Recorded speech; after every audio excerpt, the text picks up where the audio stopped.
Assalamualaikum warahmatullahi wabarakatuh. Apa kabar teman-teman? Semoga sehat selalu ya. Kami dari kelompok 2 mata kuliah akuntansi syariah yang diampu oleh Ibu Haulah Nakhwatun Nisa MSI akan mempresentasikan mengenai materi yang bertema sumber hukum dan syariah Islam. Sebelum lanjut pada materi, kita kenalan dulu yuk dengan anggota kelompok 2. Ada si cantik Rodiah, Gina yang kreatif, Nanda yang baik hati, Aulia yang paling rajin, Ika yang pemberani, dan tentu saja Selamat Firdaus yang paling ganteng di kelompok 2 tentunya. Gimana? Udah kenal kan dengan anggota kelompok 2? Kalau udah kenal, yuk kita langsung aja simak materinya. Pengertian syariah. Syariah menurut bahasa artinya jalan menuju mata air. Sedangkan menurut istilah syariah artinya aturan atau undang-undang yang diturunkan Allah untuk mengatur hubungan manusia dengan Tuhannya, mengatur hubungan sesama manusia, dan hubungan antar manusia dengan alam semesta. Syariah mengatur hidup manusia sebagai individu, yaitu hamba Allah yang harus taat, tunduk, dan patuh kepada Allah.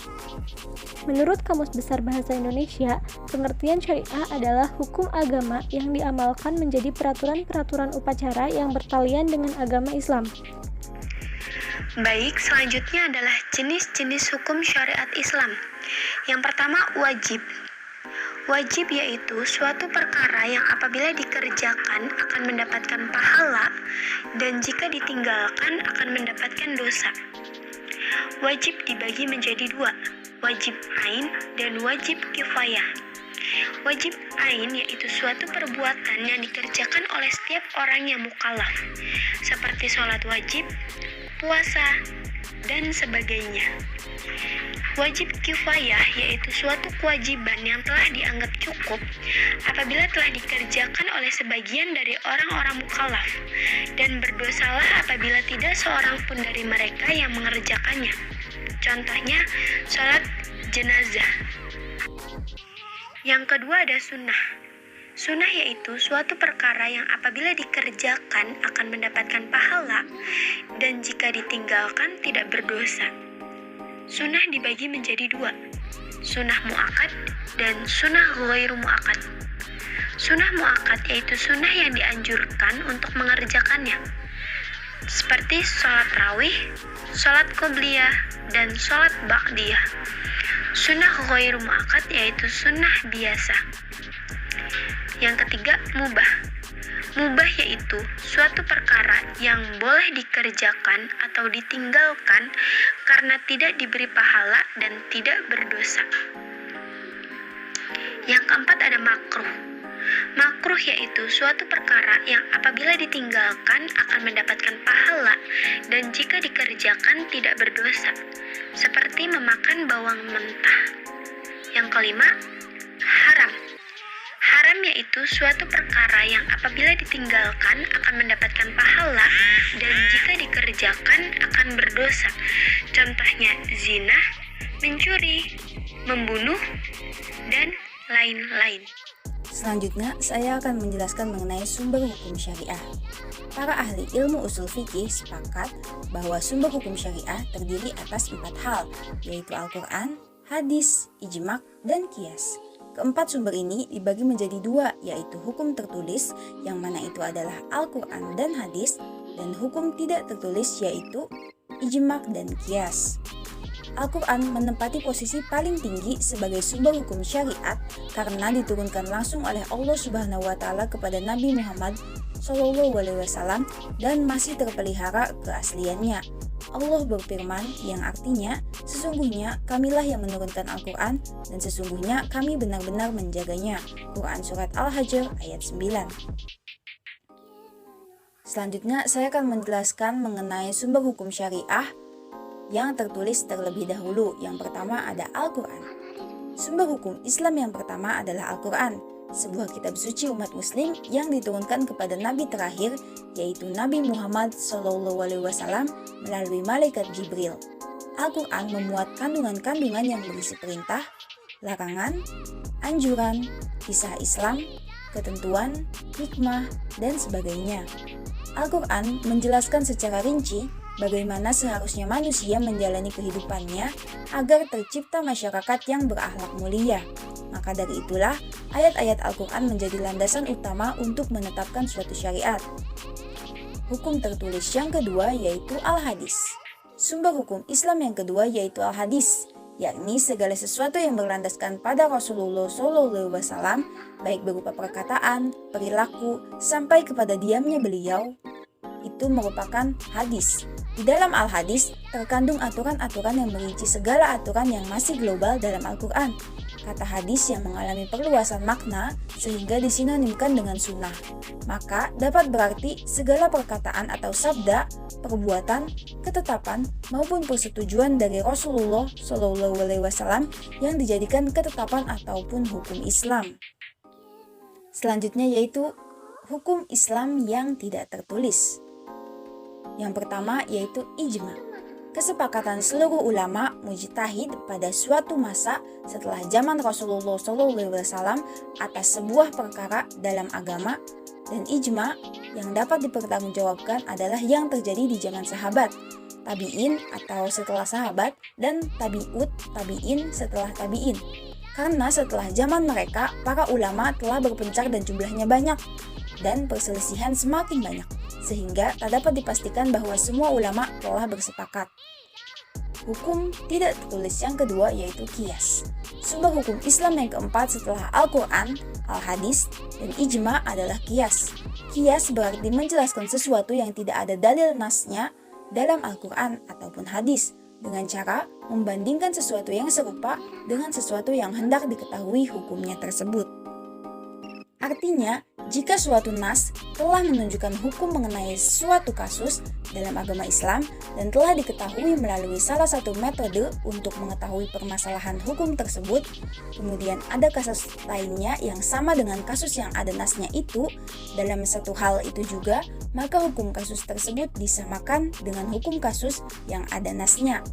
Selain itu, ada beberapa sumber hukum Islam lainnya. Yang pertama ada istihsan. Ihtisan adalah merupakan kebalikan dari qiyas karena istihsan memindahkan hukum suatu peristiwa dengan hukum peristiwa lainnya yang sejenis dan memberikan hukum lain karena ada alasan kuat bagi pengecualian tersebut. Yang kedua yaitu maslahat mursalah.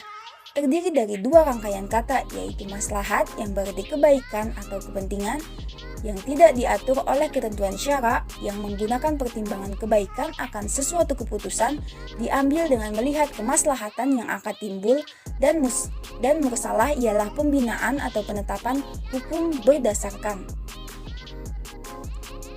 Yang ketiga yaitu sa'uz zariyah, yaitu menutup segala jalan yang akan menuju pada perbuatan yang merusak atau mungkar. Yang keempat yaitu al-urf, adalah sesuatu yang bisa dijalankan orang, merupakan kebiasaan baik dalam kata-kata maupun perbuatan keseharian. Urf ialah sesuatu yang telah sering dikenal oleh manusia dan telah menjadi tradisinya, baik berupa perbuatan maupun adat kebiasaan yang baik dalam masyarakat. Selanjutnya mengenai sumber hukum lainnya, yang pertama ada istihsan, yaitu kebalikan dari qiyas, karena ihtisan ini membedakan hukum suatu peristiwa dengan hukum peristiwa lainnya yang sejenis, dan memberikan hukum lain karena ada alasan kuat bagi pengecualian tersebut. Selanjutnya maslahat mursalah. Maslahat mursalah terdiri dari dua rangkaian kata, yaitu maslahat, kebaikan atau kepentingan yang tidak diatur oleh ketentuan syara yang menggunakan pertimbangan kebaikan akan suatu keputusan yang diambil dengan melihat kemaslahatan yang akan timbul, dan mursalah ialah pembinaan atau penetapan hukum. Selanjutnya, saddu zari'ah, yaitu menutup segala jalan yang akan menuju pada perbuatan yang merusak atau mungkar. Dan yang terakhir, ada al-uruf, yaitu sesuatu apa yang biasa dijalankan orang, merupakan kebiasaan baik dalam kata-kata maupun perbuatan keseharian. Uruf ialah suatu yang telah sering dikenal oleh manusia dan telah menjadi tradisinya, baik berupa perbuatan maupun adat kebiasaan yang baik dalam masyarakat. Kaidah-kaidah hukum di luar Al-Quran dan Sunnah dijadikan dasar bagi para fuqaha atau ulama dalam mengambil keputusan untuk menetapkan suatu hukum. Al-Quran dan Sunnah merupakan sumber utama syariat Islam, maka kaidah-kaidah hukum merupakan sumber atau dalil hukum yang dapat dipengaruhi untuk mengambil keputusan bila mana keputusan yang dimaksud tidak didapati pada Al-Quran maupun dalam Sunnah Rasulullah. Dasar-dasar ajaran Islam. Ajaran Islam itu sendiri merupakan sekumpulan pesan ketuhanan yang diterima oleh Nabi Muhammad SAW untuk disampaikan kepada manusia sebagai petunjuk perjalanan hidupnya semenjak lahir hingga mati. Kemudian terdapat 3 dasar ajaran Islam. Yang pertama ada akidah, syariah, dan akhlak. Secara umum, akidah dalam Islam berarti perjanjian teguh manusia dengan Allah yang berisi tentang kesediaan manusia untuk tunduk dan patuh secara sukarela tanpa keraguan-raguan pada kehendak Allah. Akidah merupakan akar bagi setiap perbuatan manusia. Apabila akar pohon perbuatan manusia itu kokoh, maka pohon perbuatan manusia itu akan berbuah dan tahan dari berbagai tiupan angin cobaan. Sebaliknya, apabila akar pohon perbuatan manusia itu lemah, maka buah perbuatan manusia itu akan tidak bermakna dan mudah roboh dengan tiupan godaan angin sepoi-sepoi sekalipun. Manusia yang lisan dan hatinya menyatakan tunduk dan patuh secara sukarela tanpa keraguan-raguan pada kehendak Allah, pasti dampak perbuatannya akan bermanfaat bagi manusia lain yang ada di sekitarnya. Yang kedua yaitu syariah. Syariah adalah segala peraturan agama yang telah ditetapkan Allah Subhanahu wa taala untuk umat Islam, baik dari Al-Qur'an maupun dari sunnah Rasulullah SAW yang diberikan kepada manusia melalui para nabi agar manusia hidup selamat di dunia maupun di akhirat. Kedudukan syariah dalam ajaran Islam adalah sebagai bukti akidah. Setiap detik kehidupan manusia diisi dengan perbuatan-perbuatan. Perbuatan-perbuatan itu dilandasi akar keyakinan hati akan tunduk dan patuh secara sukarela terhadap kehendak Allah. Buah dari perbuatan itu dinamai akhlak.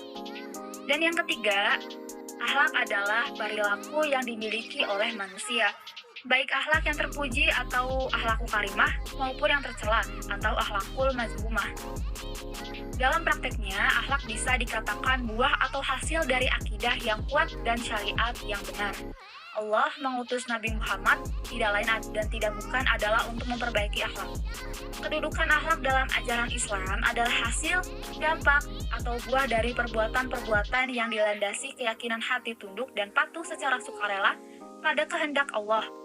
Seperti halnya adalah jujur pada diri sendiri yang merupakan bagian dari akhlak adalah dampak perbuatan puasa atau syariah yang dilandasi keyakinan hati yaitu akidah bahwa dengan puasa kita dapat berempati terhadap penderitaan orang lain yang menjalani hidupnya serba kekurangan. Tujuan syariah 1. Memelihara kemaslahatan agama atau ishal din. Agama Islam harus dibela dari ancaman orang-orang yang tidak bertanggung jawab yang hendak merusak akidah, ibadah, dan akhlak umat. Ajaran Islam memberikan kebebasan untuk memilih agama seperti ayat Al-Quran.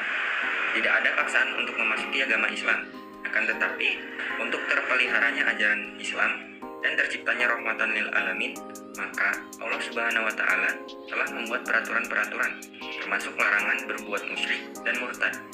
Dengan adanya syariat Islam, maka dosa syirik maupun murtad akan ditumpas. 2. Memelihara jiwa atau ishal nafsi. Agama Islam sangat menghargai jiwa seseorang. Oleh sebab itu, diberlakukanlah hukum kisos yang merupakan suatu bentuk hukuman pembalasan. Seseorang yang telah membunuh orang lain akan dibunuh. Seseorang yang telah mencederai orang lain akan dicederai. Seseorang yang telah menyakiti orang lain akan disakiti secara setimpal. Dengan demikian, seseorang akan takut melakukan kejahatan. 3.